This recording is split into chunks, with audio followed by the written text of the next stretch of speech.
नमस्कार सर्वांना. आज आपली मॅनिफेस्टेशन प्रोसेसची 6वी स्टेप मी शेअर करणार आहे. आता मॅनिफेस्टेशन करताना आपल्याला काहीतरी मागायचं असते. म्हणजे आपली जी डिझायर आहे, जी इच्छा आहे, जे आपल्याला हवं आहे ते मागायचं आणि मागितल्यानंतर त्याचा विचार सोडून द्यायचा. ती ऑलरेडी आपल्याला मिळणारच आहे किंवा मिळालेली आहे हा विश्वास ठाम असला पाहिजे तुमचा. की जसं आपण एखाद्या हॉटेलमध्ये जाऊन ऑर्डर देतो, तुम्हाला कसा विश्वास असतो की ही ऑर्डर मला मिळणारच आहे. त्याचप्रमाणे तो विश्वास तुम्ही तिथे ठेवला पाहिजे. डेस्परेट झाला नाही पाहिजे, मिळेल की नाही, होईल की नाही. हा विचार तुम्ही केला की तुम्ही निगेटिव्ह झोनमध्ये येता. त्याच्यामुळे तो विचार न करता मिळेल की नाही, होईल की नाही हा विचार न करता ते मला मिळणारच आहे, ऑलरेडी ते मला मिळालेलंच आहे, या विश्वासात तुम्ही राहायला पाहिजे. आणि आता ऑनलाईनचा जमाना आहे. आपण एखादी ऑनलाईन ऑर्डर बुक करतो, विश्वास ठेवतोच ना त्याच्यावर की मी ऑर्डर केली आहे तर तो माझ्यापर्यंत ती ऑर्डर आणून देणारच आहे.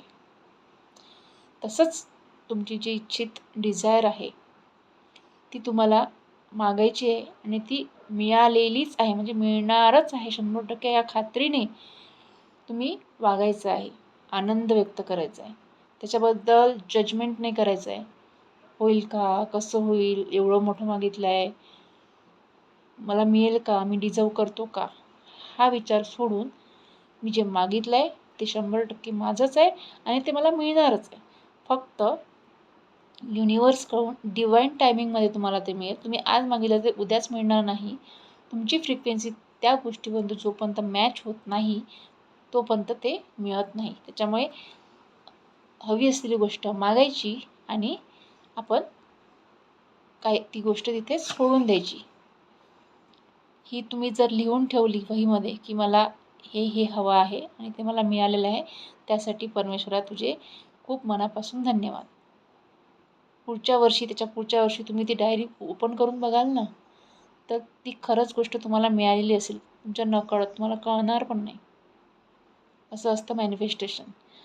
नंतर मॅनिफेस्टेशन प्रोसेसमध्ये 7वी स्टेप अशी आहे की CCC. No comparison, no criticism, no complaining. म्हणजे कुणाशीच स्वतःची तुलना करायची. नो कंपॅरिझन म्हणजे कुणाशी स्वतःची तुलना करायची नाही आहे. आपण मास्टरपीस आहोत. आपल्यासारखा दुसरा इथे कुणीच नाही आहे. जरी तुमचा रंग कसा असू दे, तुमचं वेट जास्त असू दे, वेट कमी असू दे, पण तुम्ही मास्टरपीस आहात म्हणून स्वतःची तुलना इतरांशी करायची नाही. नो कंप्लेंटिंग म्हणजे कोणालाच तक्रार करायची नाही, स्वतःलाही तक्रार करायची नाही. जे आहे, जे मिळालं आहे त्यात समाधान मानायचं आणि पुढे जात राहायचं. तुम्ही कंप्लेंट करता म्हणजे काय करता, तुम्ही निगेटिव्ह झोनमध्ये येता. माझं असंच नाही, मला तेच नाही, माझ्याच नशिबात असं तसं. हे केल्यामुळे काय होते, मॅनिफेस्टेशन प्रोसेसमध्ये अडथळे येतात. म्हणून जे आहे त्याला स्वीकारायचं आणि पुढे जायचं. आता काय झालं, कंपॅरिझन, क्रिटिसिझम, कंप्लेंटिंग आणि नो क्रिटिसिझम म्हणजे कुणालाही कमी लेखायचं नाही, म्हणजे त्याची अवहेलना करायची नाही. कारण तो आपण काय करतो, क्रिटिसाइज करतो समोरच्याला. ॲक्च्युअलमध्ये तो जे करतो आहे ते त्याचं कर्म आहे, हो की नाही.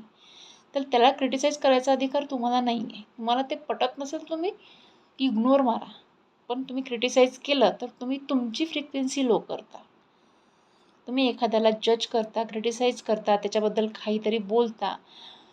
वर्डित सांगायचं म्हणजे चुगली. एखाद्या व्यक्तीला सुधारण्यासाठी बोलणं हे वेगळं, पण त्या व्यक्तीबद्दल बोलत राहणं चुकीचं, त्याला क्रिटिसाइज करत राहणं हे चुकीचं आहे. त्याच्यामुळे काय होतं की त्या व्यक्तीबद्दल आपण जे काही वाईट बोलतो, त्याची अवहेलना करतो, ते त्याचं कर्म आपण स्वतःवर ओढवतो. तुम्ही जर मॅनिफेस्टेशन प्रोसेसमध्ये आला आहात तर तुम्हाला हे CCC सोडणे खूप आवश्यक आहे. त्याच्याशिवाय तुमची मॅनिफेस्टेशन प्रोसेस पूर्ण होऊ शकत नाही.